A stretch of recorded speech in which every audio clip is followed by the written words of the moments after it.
Nós vamos continuar hoje o capítulo 12 do Evangelho de Mateus. Eu acredito que tem sido muito bom para você, tem sido para mim, porque essas meditações nós estamos mergulhando nos pensamentos de Deus e Ele só tem o que nos fazer viver bem, andar bem e dirigir e conduzir nossa vida de acordo com a palavra de Deus.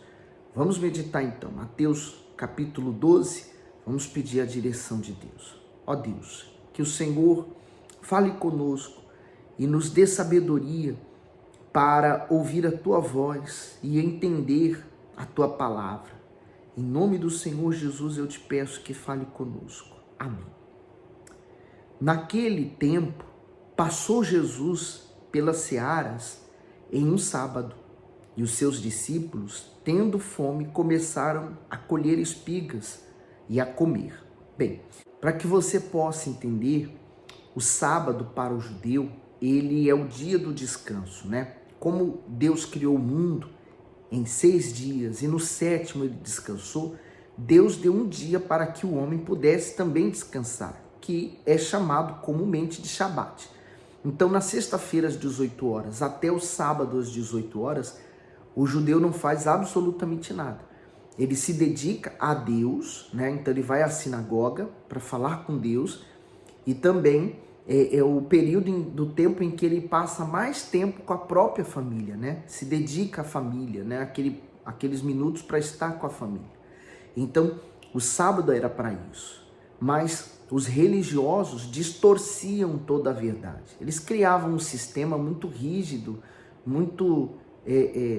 eles levavam muito ao pé da letra a questão do sábado e desconsideravam outras coisas importantes também.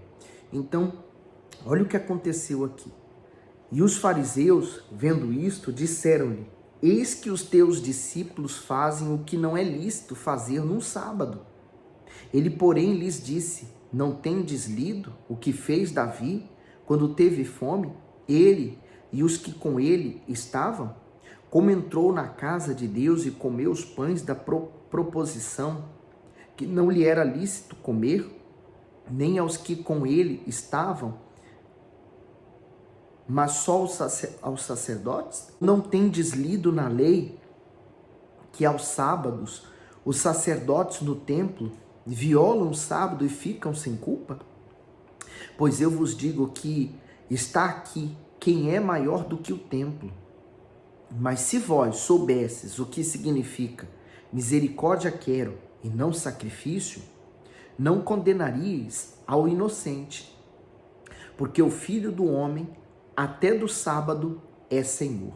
Quer dizer, eles queriam exigir a lei das pessoas de forma muito severa, mas eles próprios não cumpriam toda a lei. Então, é aquela, né? Eu julgo o meu próximo naquilo que eu estou fazendo. Eu estou fazendo o errado e estou julgando o meu próximo que ele está fazendo igual a mim, mas eu estou julgando ele que ele está errando.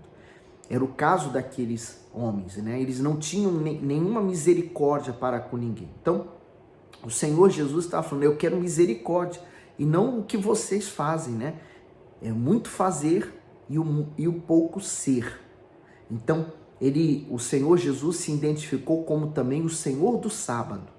No 9, ele diz assim: e partindo dali, chegou à sinagoga deles. E estava ali um homem que tinha uma mão mirrada. E eles, para o acusarem, o interrogaram dizendo: é lícito curar no sábado? E ele lhes disse: qual dentre vós será o homem que, tendo uma ovelha, se num sábado ela cair numa cova, não lançará a mão dela e a levantará? Pois quanto mais vale um homem do que uma ovelha? É por consequência lícito fazer bem no sábado? Então disse aquele homem: estende a tua mão. E ele a estendeu e ficou sã como a outra. E os fariseus, tendo saído, tornaram conselho contra ele para o matarem. Veja, isso aqui é tão glorioso, né? Porque, e olha o que a religião causou naqueles homens, uma cegueira completa. É lícito curar no sábado? Olha a pergunta deles, né? porque eles queriam apanhar Jesus de alguma forma. E Jesus usou um exemplo da parte deles, né? Quem a ovelha num sábado cair numa cova, você não vai lançar a mão e tirá-la de lá, porque a ovelha valia dinheiro. Então eles iam lá, salvavam a ovelha do buraco, mas não queriam que fosse feito nenhum tipo de cura no sábado. E aquele homem foi curado na frente deles, né? Mas a consciência deles ficou tocada, porque eles sabem que no sábado eles estavam salvando algum animal deles próprios que tinha se perdido. Então por isso que eles na hora não foram atacar Jesus, mas por trás se reuniram para querer matá-lo. Lá no 15, ele diz assim: Jesus, sabendo isto, retirou-se dali e acompanharam-no grande multidão, e ele curou a todas, isso tudo no sábado. E recomendava-lhes rigorosamente que não descobrissem, para que se cumprisse o que fora dito pelo profeta Isaías, que diz: Eis aqui o meu servo que escolhi, o meu amado, em quem a minha alma se compraz. Porei sobre ele o meu espírito e anunciará aos gentios o juízo. Sabe por que também o Senhor Jesus, ele curou aquele homem? E por que aqueles judeus consideravam que não deveria ser curado? Primeiro, a pessoa que tinha uma doença, para eles era uma pessoa esquecida por Deus, era um pecador sem solução.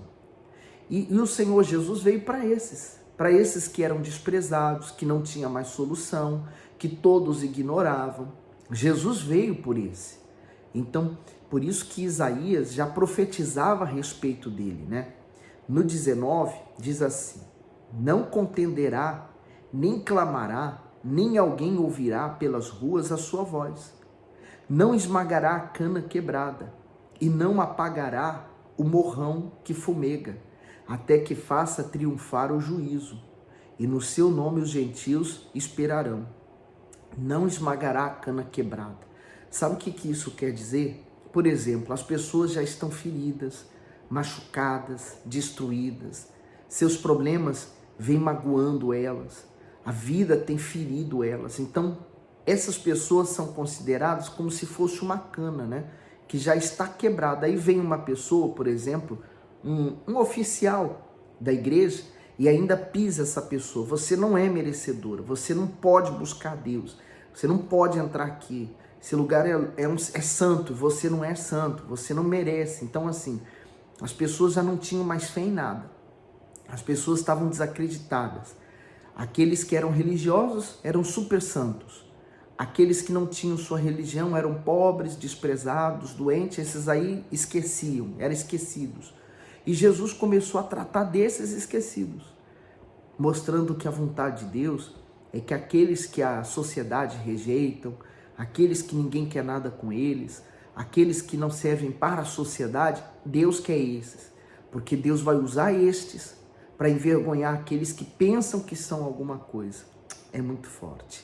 No versículo 22 diz: Trouxeram-lhe então um endemoniado cego e mudo, e de tal modo o curou que o cego e mudo falava e via. E toda a multidão se admirava e dizia: Não é este o filho de Davi?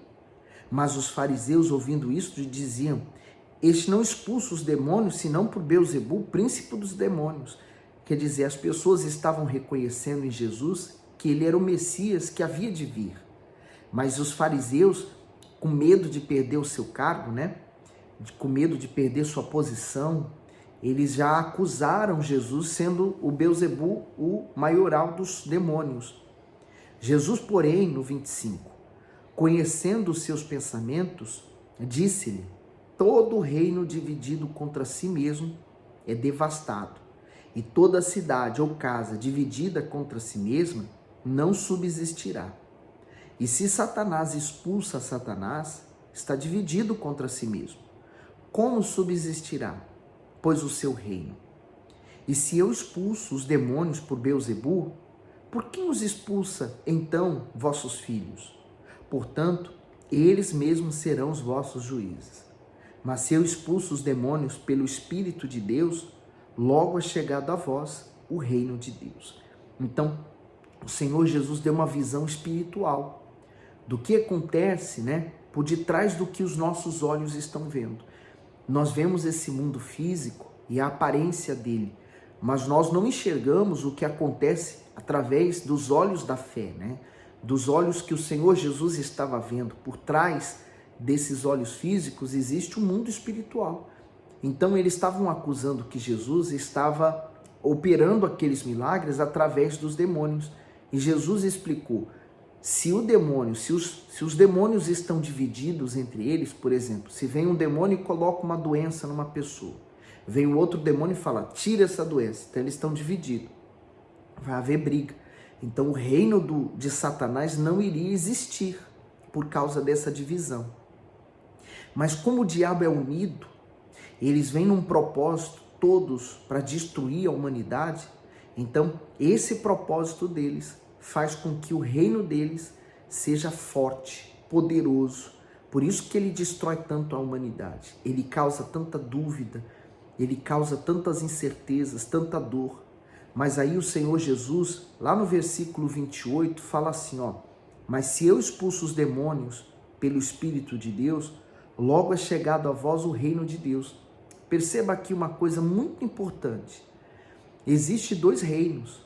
O reino de Deus, onde é estabelecida a justiça, onde existe a força, a consideração, o amor, a fé, a união, família unida, prosperidade, saúde, tudo que você possa imaginar para que a sua vida neste mundo seja abençoada. E existe o reino das trevas. No reino das trevas, o que há no reino das trevas? A dor, a divisão, a tristeza, a ferida, a alma angustiada, a depressão, seja o que for de mal, está no reino das trevas. Então, quando o demônio saiu daquela pessoa, ele falou assim, ó, mas eu expulso os demônios pelo Espírito de Deus. Quer dizer, através do Espírito Santo, aquele mal sai daquela pessoa, aquele peso, aquela doença, aquele mal, aquela maldição. E automaticamente é chegada à vida daquela pessoa o reino de Deus. Vê porque é importante você ter o Senhor Jesus com você e você buscá-lo de todo o seu coração, para que você esteja nesse reino e não saia mais dele. No 29 diz assim: ou como pode alguém entrar na casa do homem valente e furtar os seus bens, se primeiro não amarrar o valente, saqueando então a sua casa? Quem não é comigo é contra mim, e quem comigo não ajunta espalha. Portanto, eu vos digo, todo pecado e blasfêmia se perdoará aos homens, mas a blasfêmia contra o Espírito não será perdoada aos homens. Por quê? Porque o Senhor Jesus estava dando a visão de como isso acontece, né? O diabo é um valente, mas há um valente mais forte do que ele, que é o Espírito que está em nós. Ele entra e ele tira aquele daquela casa, porque o nosso corpo nada mais é que uma casca. Ele é considerado uma casa para os demônios, mas também ele é considerado o templo do Espírito Santo. Por isso, da importância de você estar se consagrando para Deus, para que Deus possa habitar em você. Então, a blasfêmia ao Espírito Santo, que são aqueles que desprezam completamente sua consciência e eles falam mal até do próprio Espírito Santo. E aí diz assim no 32: e se qualquer disser alguma palavra contra o Filho do Homem, se-lhe-á perdoado. Mas se alguém falar contra o Espírito Santo, não lhe será perdoado, nem neste século, nem no futuro. Essas pessoas aqui são aquelas que literalmente se entregaram às trevas. Essas pessoas literalmente se deram ao diabo e acabou para elas, né? Para elas não há nenhum retorno para a luz. No 33 diz: ou fazei a árvore boa o seu fruto bom, ou fazei a árvore má o seu fruto mau, porque pelo fruto se conhece a árvore. E aí ele está falando sobre a árvore, né? Sobre o fruto desta árvore. E essa árvore diz respeito ao que nós apresentamos, né? Olha só o que ele diz aqui, ó, no comentário do bispo. Ele diz assim: pelo fruto se conhece a árvore. Somente o hipócrita, ou seja, o falso, que não pratica e não se importa com a verdade é capaz de falar sobre aquilo que não vive. Esse é o caráter de Satanás. Ele se disfarça até de anjo de luz para enganar, se possível, os próprios escolhidos. Depois você confere o que Paulo falou lá em 2 Coríntios 11, do versículo 13 ao 15. Somente quem não possui um mínimo de temor a Deus é capaz de falar sobre a verdade e viver a mentira.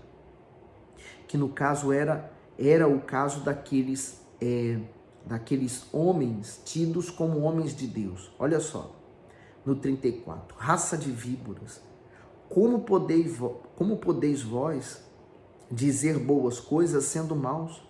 Pois do que há em abundância no coração, disso fala a boca. Quer dizer, eles acusavam Jesus de ser o maioral dos demônios. Então, o que eles estavam falando nada mais era daquilo que eles tinham dentro deles. No 35, o homem bom tira boas coisas do bom tesouro do coração. E o homem mau, do mau tesouro tira coisas más. Mas eu vos digo que de toda a palavra ociosa que os homens disserem, hão de dar conta no dia do juízo. Quer dizer, às vezes você vê aquela pessoa, ela te fere com palavras, ela é agressiva, ela é má, ela faz tudo errado, e você fica, mas meu Deus, como é possível aquela pessoa ser assim, querer o meu mal? Eu nunca fiz nada a ela, mas ela, nada mais e nada menos, está tirando de dentro dela o que ela tem. É o que ela tem. Então você não pode esperar amor de uma pessoa que não tem amor para dar. Por isso que é tão importante você buscar Deus, porque o que você recebe de Deus, você passa a dar às pessoas naturalmente. É o fruto bom, né? E ele diz assim, a palavra ociosa, né? Que é as conversações são palavras desnecessárias. Para que falar elas? É melhor não falar nada. No 37, porque por tuas palavras será justificado e por tuas palavras será condenado. Então alguns dos escribas e dos fariseus responderam dizendo, mestre, quiséramos ver da tua parte algum sinal. Mas ele lhe respondeu e disse, uma geração má e adúltera pede um sinal, porém não se lhe dará sinal, senão o sinal do profeta Jonas. Você lembra que Jonas, ele desobedeceu a Deus e a consequência dessa desobediência foi que ele foi lançado ao mar e uma grande baleia o engoliu. E ele passou 3 dias e 3 noites, se eu não estou em erro, são 3 noites, no ventre da grande baleia. E depois ele se lembrou de Deus, se voltou para Deus, e Deus deu ordem à baleia para que vomitasse Jonas na praia. Então, esse sinal, né, ele estava mostrando que o mesmo iria acontecer com ele, que ele iria morrer em 3 dias e ressuscitaria ao 3º dia. Pois como Jonas esteve 3 dias e 3 noites, pronto, tá aí, no ventre da baleia, assim estará o Filho do Homem 3 dias e 3 noites no coração da terra. Os ninivitas surgirão no juízo com essa geração e a condenarão porque se arrependeram com a pregação de Jonas. E eis que está aqui quem é maior do que Jonas. Sabe por quê? Deus havia mandado Jonas ir até Nínive e pregar contra ela, destruição e o juízo de Deus. Quando aquelas pessoas ouviram isso, o coração delas se quebrantaram. Elas fizeram jejum, elas se humilharam e buscaram o Senhor. E Deus mudou a ideia. Falou assim, não, já que eles se arrependeram, já não vou mais destruir. Quer dizer, o Senhor Jesus estava se comparando com eles, né? Ele estava falando, ele estava explicando e aquelas pessoas continuavam com o coração duro sem querer se arrepender e se voltar para Deus. Então, haveria menos rigor, né, para aquelas pessoas. No 42, a rainha do sul se levantará no juízo com esta geração e a condenará, porque veio dos confins da terra para ouvir a sabedoria de Salomão. E eis que esta está aqui quem é maior do que Salomão. Essa rainha, ela ela veio visitar a Salomão e viu que tudo quanto diziam a respeito dele era verdade, né? Ela provou e viu que Deus havia feito a Salomão, no 43. E quando o espírito imundo tem saído do homem, anda por lugares áridos, buscando repouso e não encontra. Então diz: voltarei para minha casa de onde saí. E voltando acha desocupada, varrida e adornada. Veja, tudo isso em volta daquele, lembra? Daquele cego, mudo, que foi curado. E eles começaram a acusar Jesus que ele era o maioral dos demônios. E Jesus veio explicando tudo isso e chegou a esse ponto aqui. Olha o que acontece quando se há libertação na vida da pessoa, né? É um espírito imundo que sai do homem, mas ele quer voltar depois. Por isso que ele fala: voltarei à minha casa, o diabo diz. E se achar ela desocupada, varrida e adornada, ele entra. Olha só, olha o que acontece no 45. Então vai e leva consigo outros 7 espíritos piores do que ele, e entrando habitam ali. E são os últimos atos desse homem piores do que os primeiros. Assim acontecerá também a essa geração má. Quer dizer, o que isso quer dizer, né? Quando você se liberta, então o seu corpo fica limpo, para que ele possa receber nele o Espírito Santo. Às vezes a pessoa ela confunde, ela vem na igreja, ela quer resolver todos os seus problemas primeiro, para depois ter o interesse de buscar o Espírito Santo. Mas enquanto a gente viver nesse mundo, você tem que entender que vamos ter problemas todos os dias para resolver. E essa questão de você não ter o Espírito Santo em você é um dos seus maiores problemas, deveria estar no topo de todas as listas. Você precisa ter em primeiro lugar o Espírito Santo. Se libertou? Graças a Deus. Agora eu vou buscar com toda a minha força o Espírito Santo. Depois, as demais coisas vão sendo acrescentadas. Há pessoas que um dia elas já se entregaram, elas receberam o Espírito Santo, mas elas se deixaram voltar ao pecado. Elas apagaram a chama do Espírito Santo nelas. E aí volta aqueles espíritos para ela. Hoje nós temos visto uma onda de ex-bispos, ex-pastores, ex-obreiros, ex-membros, desigrejados, pessoas que já não frequentam mais nenhuma igreja porque acham que todas as igrejas são corrompidas, todos os homens são hipócritas, enfim. Hoje nós achamos de tudo.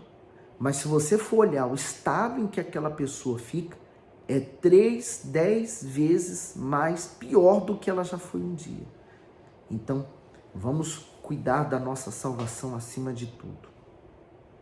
No 46, e falando ele ainda à multidão, eis que estavam fora sua mãe e seus irmãos, pretendendo falar-lhe.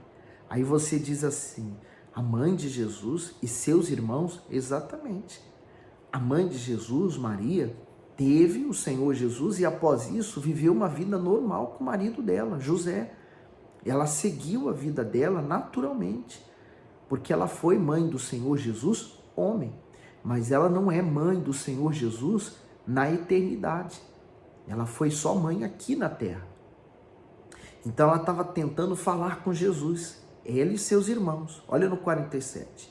E disse-lhe alguém: eis que está ali fora tua mãe e teus irmãos, que querem falar-te. Ele, porém, respondendo, disse aos que lhe falaram: quem é minha mãe? E quem são meus irmãos? E estendendo a sua mão para os seus discípulos, disse: eis aqui a minha mãe e os meus irmãos. Porque qualquer que fizer a vontade de meu Pai, que está nos céus, este é meu irmão e minha irmã e mãe. Então, Jesus mostrou ali naquele momento quem era de fato a mãe dele e quem eram os irmãos dele. O que era mais importante não era atender a necessidade deles, mas atender a necessidade daquelas pessoas. Hoje nós terminamos então o Evangelho de Mateus capítulo 12. Amanhã nós seguimos para o Evangelho de Mateus capítulo 13. E aí, o que Deus tem falado com você? Eu acredito que eu meditei aqui nesse capítulo 12, mas ele é muito profundo. Há muita coisa ali nas entrelinhas que vai te ajudar de alguma forma. Se você quiser, volte a meditar nele, né, sozinho, sem a necessidade de ouvir o áudio, e volte a meditar para que Deus possa falar com você. É muito rico o Evangelho de o Evangelho de Mateus capítulo 12. Ele é muito rico de coisas espirituais para que você possa se encher de Deus, tá bom? Fiquem todos com Deus, que Deus abençoe e ilumine você.